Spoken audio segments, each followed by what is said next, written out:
Hola, les doy la bienvenida al podcast semanal de Monga by Latam, un espacio para las noticias ambientales de Latinoamérica que no puedes perder de vista cada semana. El 13 de marzo, un derrame petrolero contaminó el río Esmeraldas en la costa norte de Ecuador, recorriendo un total de 80 kilómetros hasta llegar al océano. Ni Petroecuador ni las autoridades revelaron cuánto crudo ha sido vertido, pero expertos hablan de 29.000 barriles. Al menos 300.000 personas de la provincia de Esmeraldas llevan varios días sin acceso a agua potable. En Perú, organizaciones indígenas denunciaron ante la Comisión Interamericana de Derechos Humanos al Estado peruano por querer licitar áreas de petróleo y gas en más de 4 millones de hectáreas que se superponen a sus territorios. También cuestionaron que con esta oferta de sitios para exploración petrolera se están vulnerando derechos como a la consulta previa, a la información, salud y territorio. Por otro lado, una propuesta de la organización Oceana México busca declarar a 45 zonas profundas del Golfo de México como zonas libres de exploración y explotación petrolera. El área, denominada como zona de salvaguardo, protegería a más de 80 especies clave para el ecosistema, así como de corrientes que pueden ser perjudicadas por derrames petroleros. Y aquí la noticia más importante. El mar peruano frente a la Reserva Nacional Illescas está en peligro debido a las continuas incursiones de pescadores ilegales. Dado que la reserva es un área protegida únicamente terrestre, los guardaparques se ven frecuentemente limitados para actuar. Para hablar de lo que está pasando al frente de la Reserva Nacional Illescas, nos acompaña Ramiro Escobar, periodista establecido en Lima, Perú y colaborador en Monga by Latam. Hola Ramiro, un gusto tenerte por acá. ¿Cómo estás? Hola Richard, ¿cómo estás? Gracias por esta conversación. Gracias a ti, Ramiro. Ramiro, para comenzar, quisiera que habláramos de los chinchorreros, es decir, los pescadores ilegales que llegan hasta esta zona. ¿Por qué les llaman así? ¿Qué es el chinchorro, por ejemplo? El chinchorro es una red de pesca prohibida en el Perú porque se mete al mar. Generalmente la gente lo mete nadando o con un botecito al que llaman zapatito. Hacen como una herradura desde la orilla,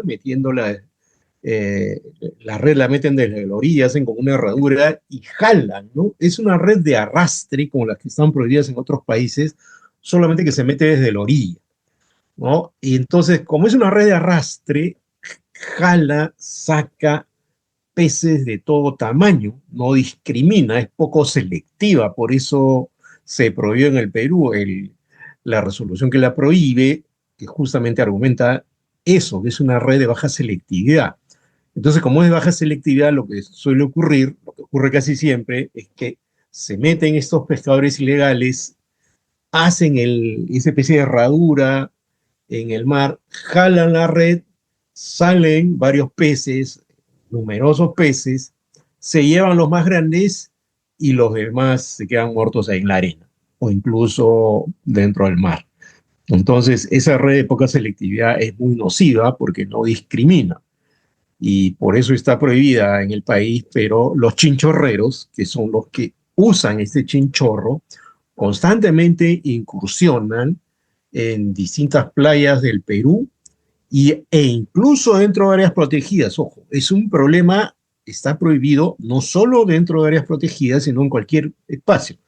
Pero es peor aún cuando se utiliza dentro de un área protegida. En el caso de Illescas, lo que nosotros vimos fue un grupo de chinchorreros que, sabiendo que está prohibido y sabiendo que hay guardaparques en el área protegida, se acercó hasta el límite de manera desafiante, ¿no? Y justo en el límite, como burlándose del personal de la reserva, metió ahí el chinchorro. Y cuando el personal de la reserva fue a encararlos, uno de ellos le dijo: tu mar es de acá para allá. ¿Cómo decirles? Acá tú no gobiernas, pero en realidad el chinchorro está prohibido en cualquier parte del litoral peruano. Okay. Pero bueno, justamente que hablamos como de este límite de la Reserva Nacional Illescas, hablamos justamente de que la Reserva Nacional protege la zona terrestre, pero no está protegida el mar que da justamente al frente de la reserva. ¿Cómo se puede explicar esto, Ramiro? Bueno, es algo que hasta ahora algunas ONGs ambientalistas, especialistas no se explican, ¿ya?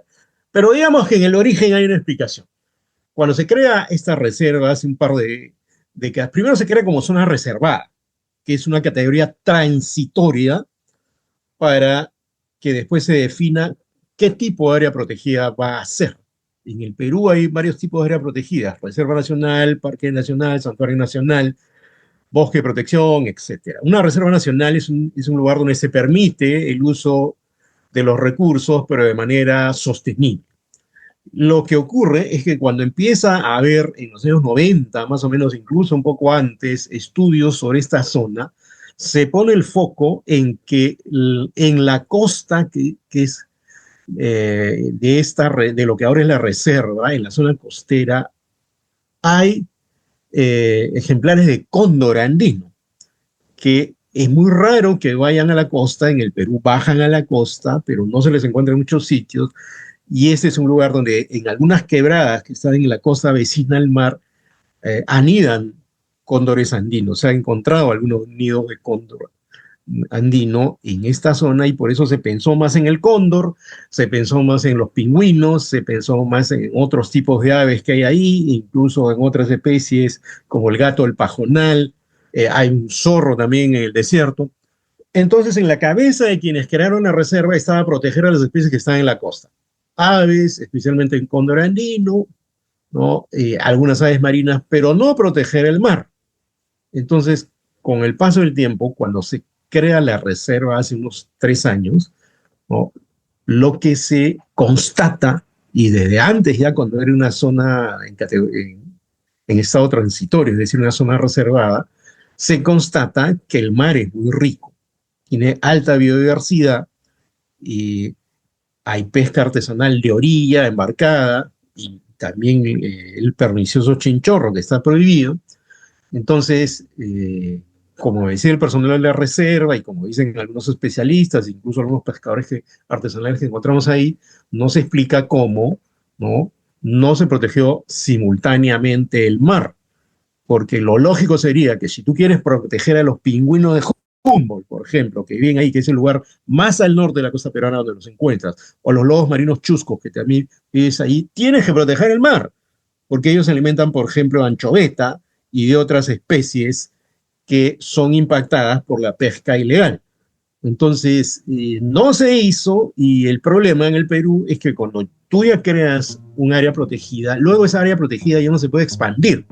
Tienes que crear otra área protegida. Entonces, la propuesta en este momento es que se cree un área protegida adjunta para que estén protegidos tanto la costa como el mar, que tiene alta biodiversidad. Bueno, Ramiro, una última pregunta. Ya nos mencionaste algunas especies también acerca de que podemos encontrar, como el pingüino de Humboldt y los lobos marinos, pero quisiera también que nos explicaras de pronto qué otros tipos de especies podemos encontrar aquí justamente al frente de esta Reserva Nacional, y bueno, también la importancia de proteger esta gran biodiversidad que dices que mantiene el mar. Fíjate, el mar de Illescas, además, está en lo que el biólogo marino Yuri Hooker, a quien yo cito en la historia, llama una zona de transición.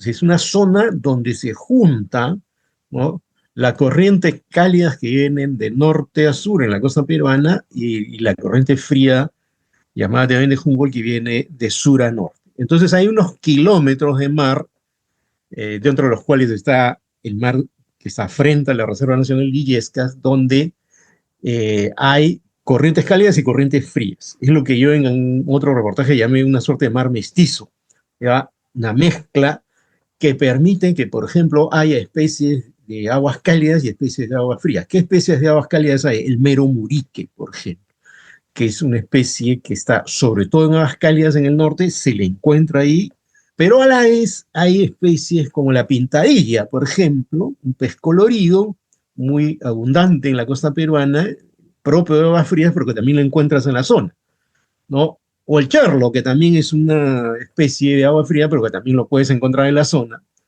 Y también encuentras especies como la chula, un pez plateado, o el suco, un pez también de esta zona de transición, ¿no? Entonces, ese es el tema de fondo, ¿no? Que no se está protegiendo un mar de alta biodiversidad, de mezcla, donde puedes encontrar peces de agua fría, de agua caliente, que es una zona de transición y que es importante cuidar, porque además ese mar es vecino a la reserva del mar tropical de Grau, que es otra reserva, en ese caso enteramente marina, ¿no?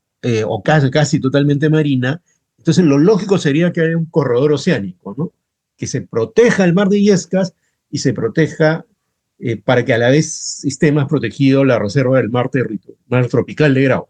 Porque si tú haces como un corte en el medio, digamos, un corte entre la zona de agua fría, la zona transición y la zona de aguas cálidas, que es donde está la reserva del mar tropical de Grau, entonces puedes afectar ya no solo la biodiversidad marina del mar que está frente a Illescas, sino puedes impactar también las aguas cálidas y las aguas frías. Entonces tendría que concebirse esto como la protección de un mar que es importante, es rico, es zona de transición y que además, ojo, en la conferencia de biodiversidad de Cali, Colombia, que fue, me parece que en octubre, ¿no? Entonces ahí, por ejemplo, el jefe de CERNAM dijo, del Servicio Nacional de Áreas Protegidas en el Perú, dijo en esa conferencia que había algunos sitios de especial biodiversidad en el mar peruano y mencionó esta parte.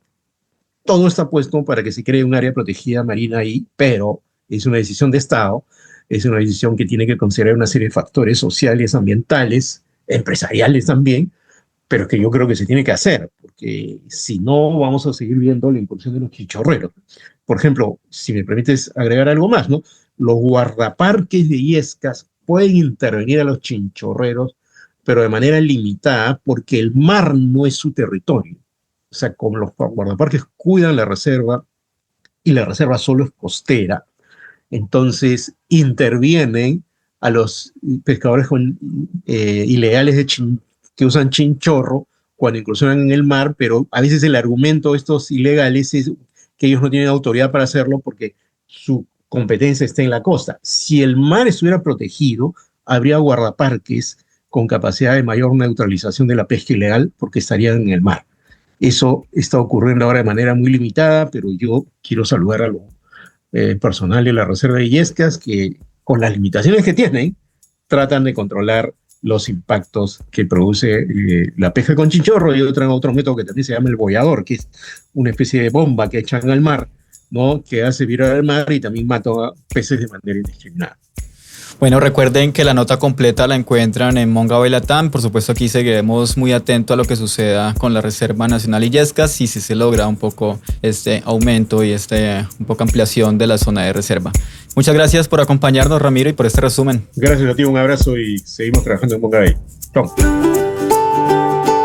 Y para el cierre, una historia de esperanza. El páramo de la Antisana, al sureste de Quito, Ecuador, fue degradado durante siglos por haciendas que se dedicaban a la crianza de ganado. Entonces, en 2010 fue creado el Fondo de Agua para Quito, un mecanismo para la protección de zonas de importancia hídrica que se sostiene con el aporte de los usuarios del agua potable. Luego, con el retiro de los animales exóticos y la restauración del páramo, regresaron la vegetación, los humedales y especies como venados, pumas y zorros. Si te gustó este resumen y quieres conocer las historias completas, búscanos como Monga Bay Latam o envíanos un mensaje a nuestra línea de WhatsApp +57 320 872 6154 para estar al tanto de todas las noticias ambientales en Latinoamérica. Recuerda escucharnos cada semana en tu plataforma de podcast favorita. Mi nombre es Richard Romero. Hasta la semana siguiente.